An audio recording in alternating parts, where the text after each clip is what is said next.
Si vous interviewez 500 des personnes les plus riches de la planète et que vous écrivez ensuite un livre sur le sujet, vous obtiendrez ce livre « Réfléchissez et devenez riche ». Il est écrit en 1937 par Napoléon Hill avec le soutien d'Andrew Carnegie, l'un des hommes les plus riches de son temps. Encore aujourd'hui, c'est l'un des livres de développement personnel les plus célèbres jamais écrits. La majorité des livres modernes de développement personnel ont tiré quelque chose de ce livre. Il se compose de 13 principes et dans cette vidéo, je vais en résumer 9. Principe numéro 1, le désir. Pour réussir, il est essentiel que le désir d'être grand existe en chacun de nous. Sans ce désir, il n'y aurait pas de motivation pour agir. Le simple fait de vouloir ou de souhaiter ne donnera pas de résultat, car il ne s'agit que d'un vœu pieux.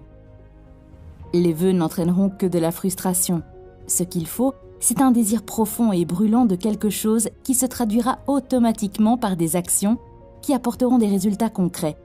Lorsque vous vous concentrez sur le désir, vous êtes consumé par le sentiment d'avoir cette chose dans votre vie, au point de vous imaginer déjà ce que vous ressentirez si vous l'aviez dans votre vie. C'est ce désir qui vous pousse à agir qui donne des résultats. Lorsque vous avez un désir fort, vous aimez travailler sur votre objectif 10 heures par jour jusqu'à minuit. Vous vous endormez et vous en rêvez. Vous vous réveillez et vous recommencez à travailler. Vous ne vous dites pas « si cela ne marche pas, je vais faire autre chose ». Vous y allez à fond et ne vous laissez pas d'autre choix. En 1519, le capitaine Hernán Cortés débarque à Veracruz pour commencer sa grande conquête de l'Empire aztèque. À leur arrivée, Cortés et ses soldats se rendent vite compte qu'ils sont moins nombreux que les Aztèques et qu'ils ont très peu de chances de gagner. Le capitaine Cortés avait un désir ardent et il voulait conquérir quoi qu'il arrive. Il ordonna donc à ses soldats de brûler leurs navires avec lesquels ils naviguaient. En brûlant leurs navires, il envoyait un message clair à ses soldats. « Soit nous gagnons, soit nous mourrons. Il n'y a aucun moyen de rentrer chez soi. » En conséquence, Cortés a gagné la bataille malgré les grandes différences entre les deux armées. Je pense que cette histoire est un bon exemple pour expliquer le point de vue de l'auteur sur le désir brûlant. Dans le livre, il partage une formule en 6 étapes pour que chacun puisse transformer son désir ardent en réalité. 1. Fixez dans votre esprit le montant exact que vous souhaitez atteindre. 2. Déterminez exactement ce que vous êtes prêt à faire pour recevoir cette somme d'argent. 3. Précisez une date exacte à laquelle vous souhaitez l'atteindre. 4. Créez un plan et faites le premier pas immédiatement. 5. Décrivez votre désir en une phrase claire et concise. 6. Lisez la déclaration à haute voix 2 fois par jour. Le deuxième principe est la foi. La foi est une croyance en quelque chose que vous ne pouvez pas voir mais que vous pouvez sentir. L'auteur indique que la foi est une certitude absolue que vous obtiendrez exactement ce que vous désirez. De nombreuses personnes commencent à poursuivre leurs rêves avec enthousiasme. Cependant, elles commencent à rencontrer certains obstacles. Ils font l'expérience du doute et de l'incrédulité de leurs amis et de leur famille. Ce doute dans leurs rêves leur fait perdre la foi en eux-mêmes. Finalement, ils perdent également confiance dans leurs rêves. Personne n'a dit qu'il était facile d'atteindre ses objectifs. Vous devez avoir une foi solide comme un roc. Savez-vous quel était l'accord entre Albert Einstein et sa première femme lorsqu'ils étaient en instance de divorce? Einstein a dit « Si vous acceptez de divorcer maintenant, je vous donnerai tout l'argent du prix Nobel que je gagnerai dans le futur. » Pouvez-vous voir le niveau de foi ici? Cet accord est intervenu plusieurs années avant qu'Einstein ne reçoive le prix Nobel, mais il avait une grande confiance dans sa capacité à le gagner. C'est le type de foi dont Napoléon Hill parle dans son livre. La foi peut aussi être négative. L'auteur dit « Si vous pensez que vous êtes battu, vous l'êtes. Si vous pensez que vous n'osez pas, vous n'osez pas. Si vous aimeriez gagner, mais pensez que vous ne pouvez pas, c'est presque une certitude que vous ne le ferez pas. La vie est une bataille, et dans cette bataille, les vainqueurs ne sont pas les plus forts ni les plus rapides. Tôt ou tard, l'homme qui gagne est celui qui pense qu'il peut. » Le troisième principe est appelé autosuggestion. L'autosuggestion est une technique qui consiste à s'enseigner à croire que l'on peut obtenir ce que l'on veut. Il écrit que pour activer l'autosuggestion, vous devez vous asseoir dans un endroit paisible et tranquille et lire votre déclaration 2 fois par jour. Visualisez et croyez que vous avez déjà réalisé votre désir.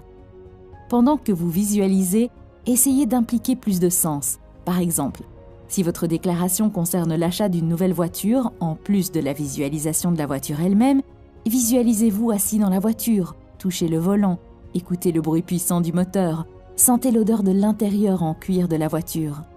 Voyez les visages heureux et fiers de vos parents pendant que vous les conduisez en voiture.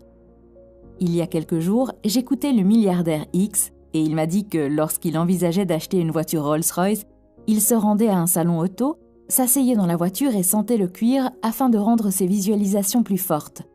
Peut-être que maintenant vous vous dites que c'est une perte de temps. Cela ne peut pas marcher. Mais laissez-moi vous expliquer un fait. Votre cerveau ne fait pas la différence entre la réalité et l'illusion. Du point de vue du cerveau, jouer physiquement du piano et penser à jouer du piano est la même chose. Lorsque vous commencez à visualiser un objectif, vous semez la graine de cet objectif. Et lorsque vous le visualisez à plusieurs reprises, vous l'arrosez pour qu'elle pousse et vous donne des fruits. Vous avez peut-être remarqué que lorsque vous commencez à penser à un objectif, vous voyez soudain de plus en plus de choses liées à cet objectif. Même si vous n'y pensez pas, votre cerveau commence automatiquement à diriger votre attention vers les choses qui sont liées à votre objectif. C'est pour cette raison que vous obtenez soudain une solution ou une idée brillante qui sort de nulle part. Le 4e principe concerne l'importance des connaissances spécialisées. Il recommande fortement de devenir un spécialiste plutôt qu'un généraliste. Si l'acquisition de connaissances générales garantissait le succès, vos professeurs et enseignants feraient partie des personnes les plus riches du pays. Cependant, c'est loin d'être le cas. Le simple fait d'avoir des connaissances ne fait pas de quelqu'un une personne intelligente, ou même une personne qui réussit. Le succès et le pouvoir s'acquièrent grâce à des connaissances spécialisées très organisées et intelligemment dirigées. Laissez-moi vous donner un exemple pour comprendre le pouvoir des connaissances spécialisées. Si vous cherchez un photographe pour votre mariage, engageriez-vous un type qui se concentre uniquement sur la prise de photos de mariage ou un type qui prend toutes sortes de photos ? Vous choisirez très probablement le type qui est uniquement spécialisé dans la prise de photos de mariage, même s'il facture plus cher ses services. Autre exemple, si vous avez un problème cardiaque, préférez-vous être traité par un médecin généraliste ou par un chirurgien cardiaque ? Je pense que vous avez déjà compris mon point de vue. Donc, quel que soit le travail que vous faites en ce moment pour atteindre votre désir ardent, essayez d'aller encore plus loin et de vous spécialiser. Honnêtement, j'admets qu'il est très difficile de devenir un spécialiste et de s'en tenir à une seule chose. D'après mon expérience, je peux vous dire qu'une fois que vous décidez de travailler sur une chose, vous finissez par vous retrouver bloqué et confronté à des difficultés. À ce moment-là, beaucoup de nouvelles idées et de nouvelles opportunités vous viennent, ce qui rend très tentant d'arrêter et de commencer à travailler sur autre chose. Ne faites pas cela, c'est la pire chose que vous puissiez faire.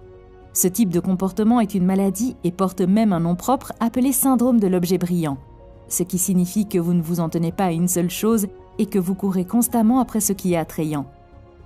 Le 5e principe est l'imagination. L'imagination est littéralement l'atelier où tous les plans sont créés par l'homme.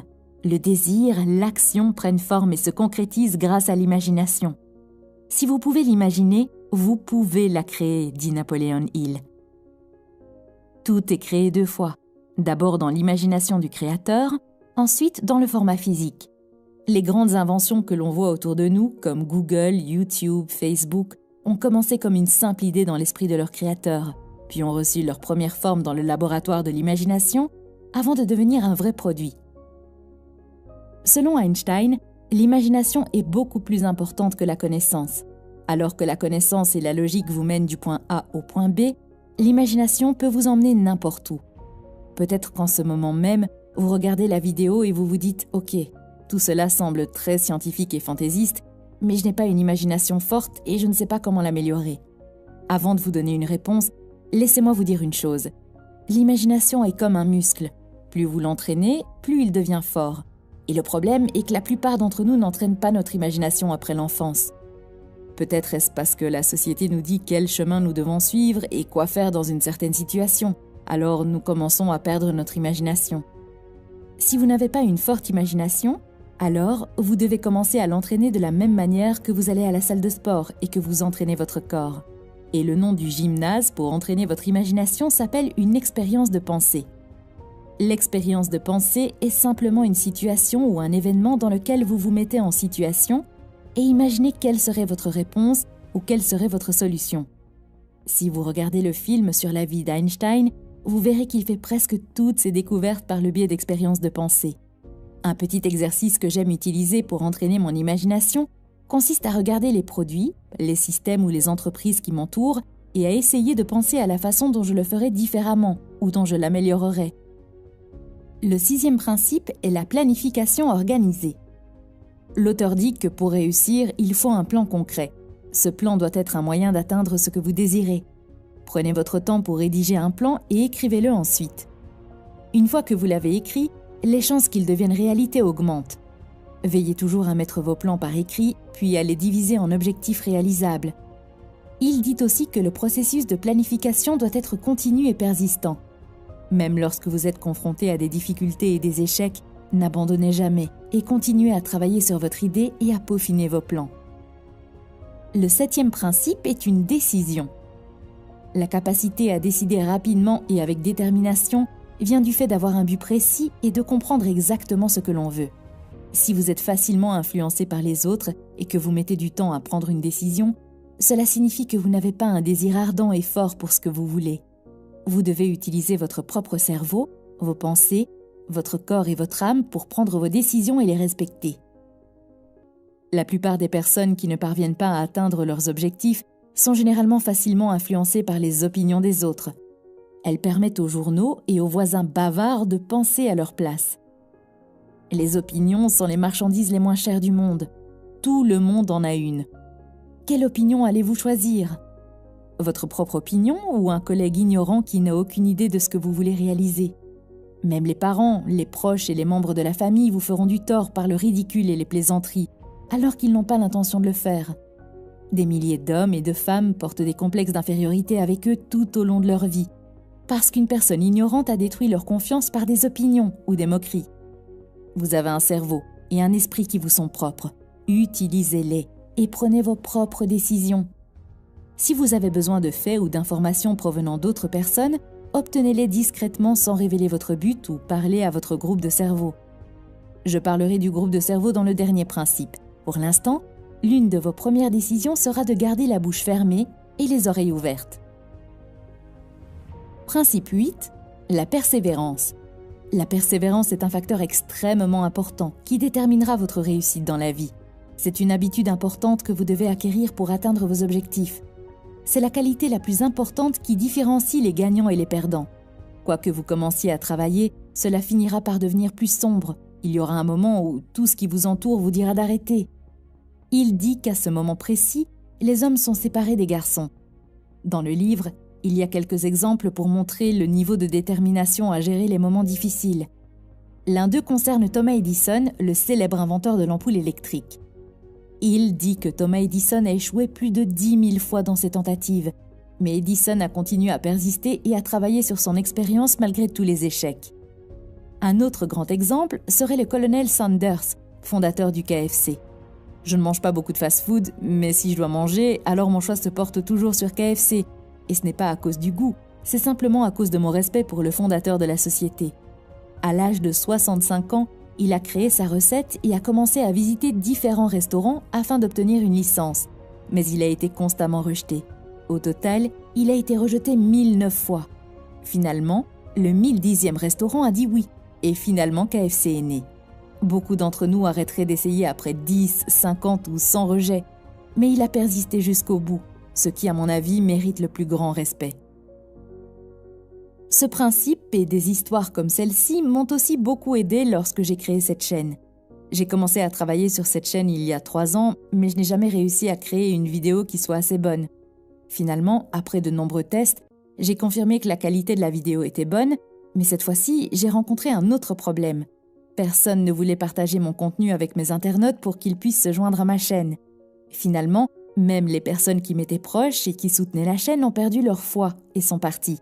Au total, j'ai contacté plus de 1000 pages Facebook, influenceurs, youtubeurs et même individuellement des personnes susceptibles d'être intéressées, mais j'ai constamment reçu une réponse négative ou aucune réponse, à l'exception de quelques personnes qui ont manifesté leur soutien. Finalement, j'ai reçu 3 réponses positives pour la coopération, et le plus intéressant est que toutes les réponses positives sont arrivées la même semaine, et c'est la semaine où j'étais à un pas d'abandonner. Si vous êtes ici sur cette chaîne, c'est grâce au principe de cohérence. Ne vous méprenez pas, je ne dis pas cette histoire pour me vanter. J'essaie simplement de montrer l'application pratique du principe parce que les histoires sur Thomas Edison ou KFC peuvent être quelque chose de difficile à raconter, mais je suis juste une personne comme vous qui essaie de s'améliorer. Principe 10. Pouvoir du cerveau. Napoléon Hill est la personne qui a popularisé le concept de cerveau. Il croit que l'on ne peut pas réussir sans l'aide des autres. Un groupe de cerveau est un groupe de personnes partageant les mêmes idées qui se réunissent régulièrement pour se pousser vers leurs objectifs, se tenir mutuellement responsables et résoudre les problèmes ensemble. En termes simples, la combinaison de l'expérience et de la matière grise présente un avantage économique important. Par exemple, si vous êtes entouré de personnes partageant les mêmes idées et qui s'efforcent toujours de réussir et d'obtenir de meilleurs résultats, vous penserez et agirez de la même manière. Vous serez alors influencé par les gens qui vous entourent et deviendrez comme eux. D'autre part, lorsque vous vous entourez de personnes paresseuses et négatives, vous suivez le même schéma et devenez paresseux et négatif. Je suis sûre que vous avez entendu le dicton « Vous êtes la moyenne de 5 personnes avec qui vous passez la plupart de votre temps ». Si vous le pouvez, je vous recommande de lire le livre lui-même ou de regarder le film qui a été créé à partir de ce livre. Merci d'avoir regardé cette vidéo. À bientôt.